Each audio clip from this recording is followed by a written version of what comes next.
Memorable and most importantly जैसे मैंने कहा, when you work with honesty, when you work with integrity, when you work with, you put your head down and you just keep going, and when you see this love, this appreciation, it feels all worth it. अब तक आप लोगों ने कहीं ना कहीं खेसारी भैया की इस फिल्म के बारे में सुन लिया होगा। जी हाँ, मैं बात कर रहा हूँ खेसारी भैया की आने वाली नई फिल्म डंस के बारे में। इस फिल्म की इतनी ज्यादा चर्चा है कि बॉलीवुड तक ये बात पहुंच चुकी है और बॉलीवुड में बहुत सारे लोगों ने इस फिल्म के ऊपर अपना रिएक्शन दिया है। बहुत सारी शुभकामनाएं मिली हैं खेसारी लाल यादव को।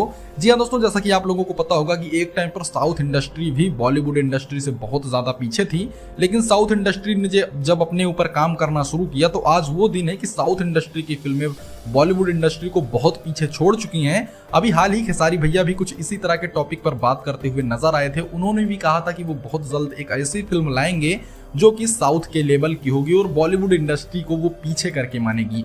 साउथ की 8 करोड़ की आबादी वाले लोग आज 2000 करोड़ कमा रहे हैं, तो ऐसा समय जरूर आएगा भैया कि हमारा भोजपुरी भी 2000 करोड़ कमाए। जी हाँ, आने वाली फिल्म खेसारी लाल यादव की कुछ ऐसी ही लग रही है कि खेसारी लाल यादव ने लगभग 6 महीने पहले जो बात बोली थी अब वो सच होने जा रही है। खेसारी लाल यादव की ये फिल्म देखकर भाई ऑडियंस बहुत ज्यादा खुश है। वैसे दोस्तों, आपको इस फिल्म के बारे में क्या कहना है, हमको कमेंट करके जरूर बताइएगा।